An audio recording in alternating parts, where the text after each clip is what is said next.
horrible environmental catastrophes that we are dealing with, we're also not seeing clearly. We need to stay calm.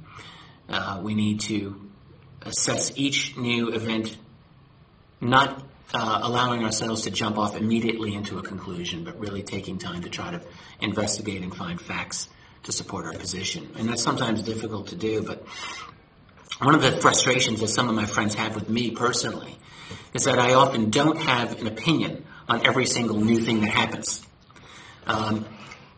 People said, well, do you think that HAARP caused the earthquake outside of Japan? I said, well, I don't know. I don't think so, but maybe it did, but I don't know. A lot of other people are not so hesitant to offer their opinions. I tend to wait. Again, maybe this is my training as a historian. I tend to take the long view. But I think I try to be detached as much as I can. I try to stay calm, and I try to get access to what factual information I can get before I make my decision. And the last thing about no fear is simply that I really do have a faith in humanity. As badly as things look right now, I think that we as a collective have an ability to deal with whatever comes up down the road. Look, our species has had crises and catastrophe since we've been walking on the ground of this planet. That will never stop. But I think that we have a great capacity to deal with the difficulties that lay ahead, and I think that we will deal with it. If we have the ability to deal with it, say the exposure of extraterrestrials, or officially the government's coming through, why do you think, 90% of the population of America believe that the government's lying to them in recent polls about the extraterrestrial existence on world or off-world for that matter. Right. Why do they continue to withhold this from us or not come out officially? Well, this is one of my favorite topics to think about and to talk about. I just wrote a book dealing with it called AD After Disclosure. It's I co-authored this with Bryce Zabel, and it's a speculative, but a on-the-ground speculation, as it were, of what might happen after UFO secrecy ended. I think that the end of this secrecy is inevitable. Even though it seems impossible, it is inevitable. And once it happens, the changes in our society, in our world, are going to be profound. And so after writing that book, it was a real intellectual adventure for me. It occurred to me, it's not hard to see why the secret keepers would want to keep things as they are. Too much will change. Yes, a lot of it will change for the better, but there's going to be a lot of uncertainty. No question about it. Think of something as basic to our world as energy. All right, we live in a petroleum-dominated world, obviously. Everything that we do in some way or another hinges on petroleum. Even products that you buy, 90% of the cost that goes into a product has to do with the energy that went into making it and transporting it to get to you. And in our world, that's primarily petroleum. So one thing we can assume about the UFO reality is that whatever these objects use to get from point A to point B, it's not petroleum. It could be hot fusion, cold fusion, zero-point energy, something more exotic still. Whatever, it's not petroleum. And so the disclosure of this reality, you see, is going to put us all on the fast track to a post-petroleum world. Now, this is something that all of us need collectively as a species. We all know, everybody knows, that we cannot survive indefinitely on a petroleum kind of world. Even if it turns out to be almost infinite in supply, we'll still trash the globe in the process. It's not a good thing for us. And so we need to move to a place beyond that. And if it is in finite supply, that is, if we are hitting, as some people believe, peak oil now, well, then it's going to be even worse. We'll hit an infrastructure collapse, crunching, where will we fall to? Far down. We need something that's going to get us past. But in the short term, transitioning to a post-petroleum world is not going to be an easy thing at all. There are trillions and trillions of dollars in currency, euros, marks, whatever. Well, no marks. Euros, pounds, dollars, whatever, invested in petroleum. And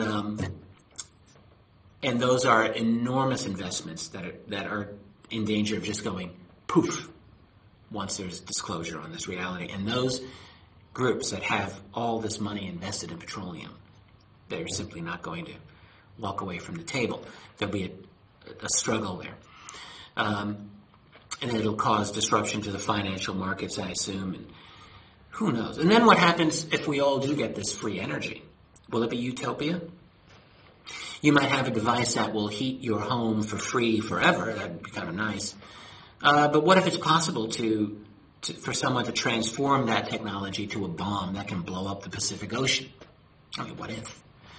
In other words, what will happen is that the possession of this very, very profoundly advanced technology is going to have to be something, it seems to me, that will be managed globally.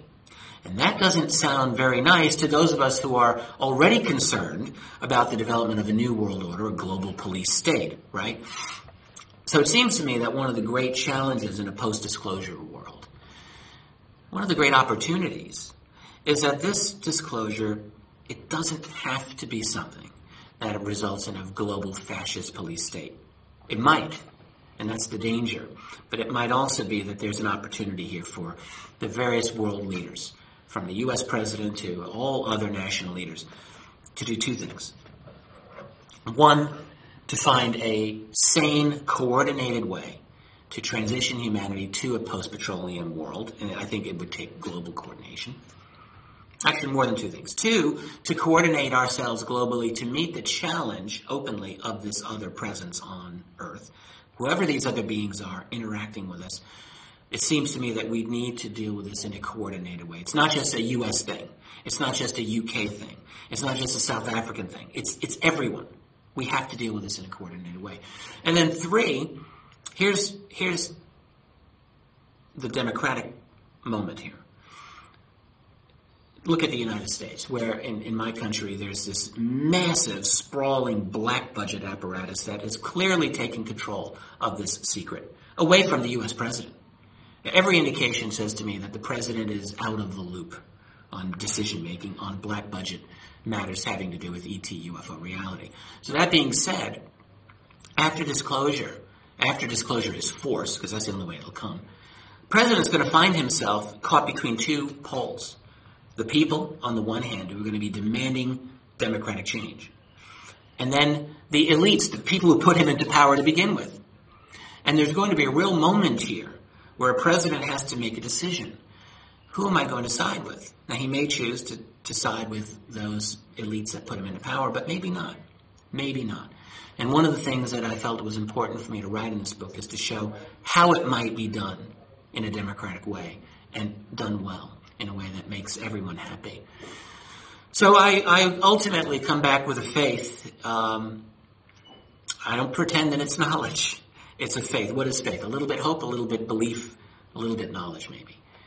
That the right decisions can be made so that the structure of secrecy, which has undermined the democratic foundation of our world, can be attacked and dismantled, at least to a large extent, so that we can, all of us, all global citizens, can meet this challenge with our eyes open and our ears open with actual information at our disposal. In your investigations and through your research, I know you say you don't normally give comments on certain things, but what would you perceive, or have you come across anything to do with a potential Project Bluebeam scenario where the government use a fake alien invasion to coerce us into a one world government sort of thing? Yeah, I've studied Bluebeam. The history of Bluebeam seems to derive from a gentleman who's now deceased named Serge Monast, who's a French-Canadian. Last October, in the run-up, I think, to up before October 13th, there was another Bluebeam rumor that was making the rounds of the internet. And in fact, it was said that October 13th was supposed to be a Bluebeam event day that was going to happen, in which either a fake alien invasion or some kind of global religious event that was going to be engineered by the elites through holographic technology to create a kind of global police state. I was very skeptical in the lead up to that. In fact, I wrote an article before it saying it's not going to happen. The reason that I feel it wasn't going to happen is that when I looked into Monast himself, I became very skeptical that he had any genuine information whatsoever. And he seems to have originated this concept. What he said at the time in the 90s was that his source in NASA now I have to ask myself, how does a French Canadian who never left his geographic proximity, his area ever, to my knowledge, get to be tight with some guy at NASA? But the NASA guy supposedly said to him, yeah, we're working on this thing, and we're going to create this technology to create fake earthquakes, to open up archaeological sites in the Middle East that are going to disprove the Bible, whatever that means. Think about that. What does that mean exactly? We're going to undermine Christianity. Monas was a very strong, devout Christian, apparently. And do all of these things to create a new world order. All right. Well, and his belief was that it was going to happen, before 2000. Now, he died in 1996, I believe. But it didn't happen, obviously. So the blue beam concept now has been taken by other people and said, to be the fake alien invasion. Here are my two problems with it. I'm certainly not saying that there are no false flags. I believe 9/11 was a false flag. I'll believe that to the day I die. And I do believe that the powers that be, the secret cabal, and there are such groups, do create fake crises to get people to do what they want. So that I have no problem with any of that happening. Blue beam, I'm skeptical about. The logistics.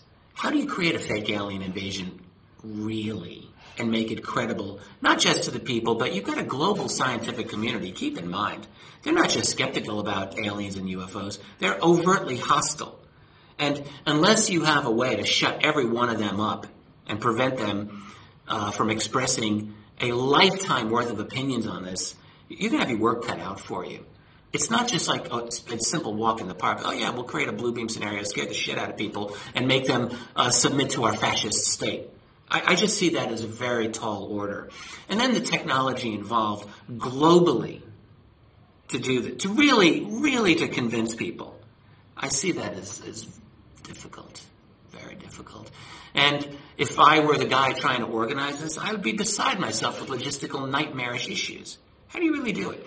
Now, having said that, I will leave open the possibility, because I do think that there are advanced technologies that are covertly concealed and employed by clandestine groups. I've argued, for example, for the existence of what I call a breakaway civilization, a group that's moved vastly ahead of the rest of us in terms of technology and science and cosmology even. And they might conceivably have the ability and desire to do this. But again, it comes down to, where is the evidence? All right. It's one thing to talk about these, but then it's another to examine the evidence and find out how plausible is this really, and what is it based on. And I just have not seen, when I look at the history of Monas, I just am not seeing anything that's credible for me. I must be honest, I quite agree with you on the whole blue beam thing. I also thought it was just an extrapolation of what we've already been taught, just to scare people, to be perfectly honest. And one thing I don't like these days is fear-mongering. There's a lot to be afraid of that's legitimate. What I feel like I have a lot of individuals who, for better or for worse, will look to me to provide an opinion on some of these things, and it's kind of... Put you on a pedestal that you don't want to be on. Well, it does, right. And I didn't get into this field in order to get to that position. I really didn't. And when you find, though, that statements you make have an effect on other people, and you take it much more seriously. And I personally have a philosophy of being as fearless as I can possibly be in confronting the future. But also, that means to be as clear-headed as I can be. And what I don't ever want to do is engage in spreading fear based on something that I can't myself find as solid evidence for. I'll never want to do that. Well, it's very ethical. It's good that people know that, especially if they're going to take on your material, they know where it's coming from.